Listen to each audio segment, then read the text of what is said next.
ನಮಸ್ಕಾರ ಮಕ್ಕಳೇ. ಒಂದು ಕತೆ ಹೇಳ.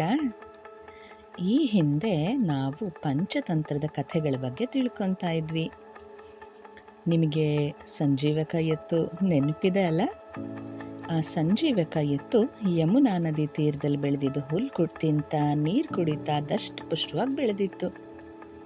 ಇದೇ ಯಮುನಾ ನದಿ ತೀರದಲ್ಲಿ ಒಂದು ದಟ್ಟವಾದ ಕಾಡಿತ್ತು.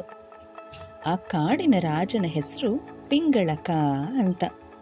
ಈ ಪಿಂಗಳಕ ಒಂದು ಸಿಂಹ. ಇದರ ಆಸ್ಥಾನದಲ್ಲಿ ಬಹಳಷ್ಟು ಪ್ರಾಣಿಗಳಿದ್ವು.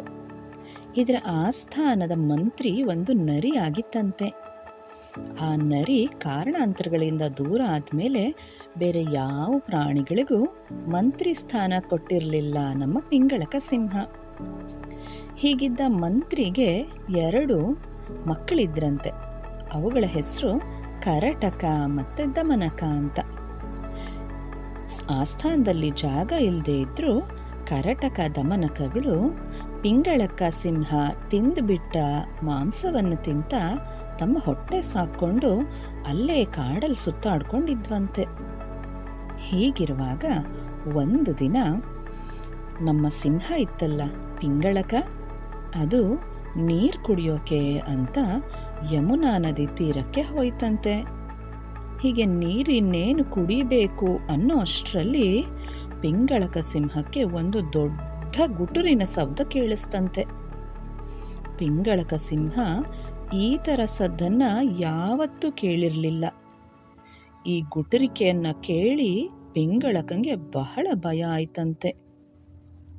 ಹಿಂದೆ ಮುಂದೆ ನೋಡದೆ ಭಯದಲ್ಲಿ ಓಡ್ ಹೊಟ್ಟೋಯ್ತಂತೆ. ಈ ಸಿಂಹ ಓಡ್ ಹೋಗಿದ್ದನ್ನ ಕರಟಕ ದಮನಕ ನರಿಗಳು ನೋಡಿದ್ವಂತೆ. ಅರೆ, ನೀರು ಕುಡಿಯೋಕೆ ಅಂತ ಬಂದಿದ್ದ ಸಿಂಹ ಹೀಗ್ಯಾಕೆ ಓಡೋಯ್ತು? ಈ ಸಿಂಹ ತುಂಬ ಬಲಶಾಲಿ, ತುಂಬ ಧೈರ್ಯವಂತ ಅಂತ ಹೇಳಿದ್ರಲ್ವ ನನ್ನ ತಂದೆ ನರಿ ಅಂತ ಯೋಚನೆ ಮಾಡೋಕ್ಕೆ ಶುರುವಾಯ್ತಂತೆ. ಹೀಗೆ ಓಡಿದ್ದಾದರೂ ಯಾಕೆ ಅಂತ ಯೋಚನೆ ಮಾಡ್ತಾ ಅವು ಮಾತಾಡ್ಕೊಂಡ್ವಂತೆ. ನಾವು ಸಿಂಹದ ಹತ್ರ ಹೋಗಿ ಅದು ಏನಾಯಿತು ಅಂತ ಕೇಳೋಣ ಅಂತ ಕರಟಕ ಹೇಳ್ತಂತೆ. ಅದಕ್ಕೆ ದಮನಕ, ಈ ಕೆಲಸ ನಮ್ದಲ್ಲ, ಸಿಂಹಕ್ಕೆ ಯಾಕೆ ಭಯ ಆಯಿತು ಅನ್ನೋ ವಿಷಯ ನಮಗೆ ಬೇಕಿಲ್ಲ. ನಮಗೆ ಬೇಕಿಲ್ಲದೆ ಇರೋ ವಿಷಯನ ಕೇಳೋಕೆ ಹೋಗಿದ್ರೆ, ನಮ್ಮದಲ್ಲದ ವಿಷಯಕ್ಕೆ ತಲೆ ಹಾಕೋಕೆ ಹೋದರೆ ಬೆಣೆ ಕಿತ್ತು ಸತ್ತ ಮಂಗದ ಕಥೆ ಆಗುತ್ತೆ ಅಂತ ಹೇಳ್ತಂತೆ.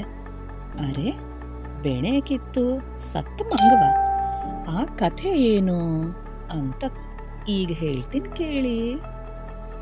ಒಂದಾನೊಂದು ಕಾಲದಲ್ಲಿ ಕಳಿಂಗ ಅನ್ನೋ ದೇಶದಲ್ಲಿ ಕರಾಟ ಅನ್ನೋ ಒಂದು ಊರಿತ್ತಂತೆ. ಆ ಕರಾಟ ಅನ್ನೋ ಊರಲ್ಲಿ ಇಂದ್ರಗುಪ್ತ ಅನ್ನೋ ಒಬ್ಬ ವ್ಯವಹಾರಿ ಇದ್ದ. ಅವನಿಗೆ ತನ್ನ ಊರಲ್ಲಿ ದೊಡ್ಡದಾದ ಒಂದು ದೇವಸ್ಥಾನ ಕಟ್ಟಿಸ್ಬೇಕು ಅನ್ನೋ ಆಸೆ ಆಯ್ತಂತೆ.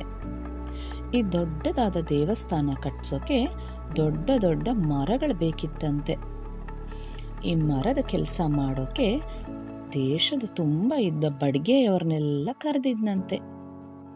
ಬಡಿಗೆಯವರು ಮರಗಳನ್ನ ಸೀಳಿ ಆ ಸೀಳು ಮುಚ್ಕೋಬಾರದು ಅನ್ನೋ ಕಾರಣಕ್ಕೆ ಅದರ ಮಧ್ಯದಲ್ಲಿ ಒಂದೊಂದು ಬೆಣೆಯನ್ನು ಇಟ್ಟು ಊಟಕ್ಕೆ ಅಂತ ಹೋಗಿದ್ರಂತೆ. ಇದೇ ದೇವಸ್ಥಾನದ ಹತ್ರ ತುಂಬ ಮಂಗಗಳಿದ್ವಂತೆ. ಈ ಮಂಗಗಳಲ್ಲಿ ಒಂದು ಮಂಗಕ್ಕೆ ಬಹಳ ಕುತೂಹಲ. ಈ ಮರದ ಮೇಲೆ ಕೂತ್ಕೊಂಡು ಆ ಬೆಣೆ ಯಾಕಿದೆ ಅನ್ನೋದು ಗೊತ್ತಿಲ್ಲದ ಮಂಗ ಕಷ್ಟಪಟ್ಟು 2 ಕೈಗಳಿಂದ ಅಲ್ಲಾಡಿಸಿ ಆ ಬೆಣೆನ ಕಿತ್ತೆ ಹಾಕ್ಬಿಡ್ತಂತೆ.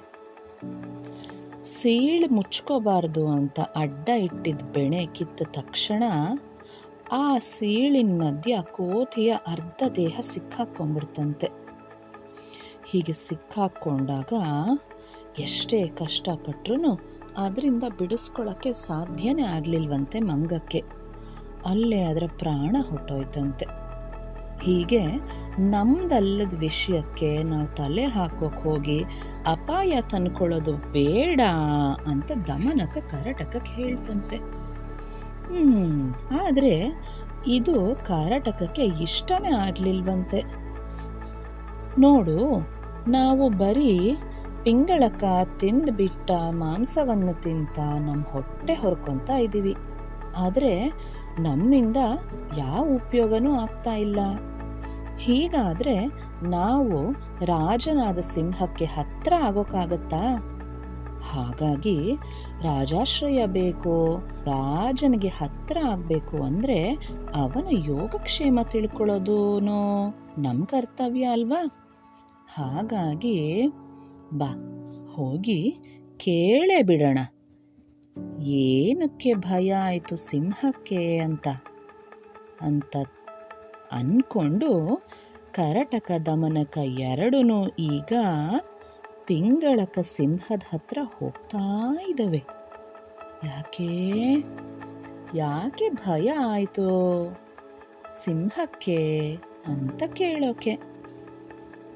ಸಿಂಹಕ್ಕೆ ಯಾಕೆ ಭಯ ಆಯಿತು, ಮುಂದೆ ಕರಟಕ ದಮನಕಗಳು ಏನು ಮಾಡಿದ್ವು, ಸಂಜೀವಕಂಗೇನಾಯಿತು, ಇದನ್ನೆಲ್ಲ ಮುಂದಿನ ಕಥೆಯಲ್ಲಿ ಹೇಳ್ತೀನಿ.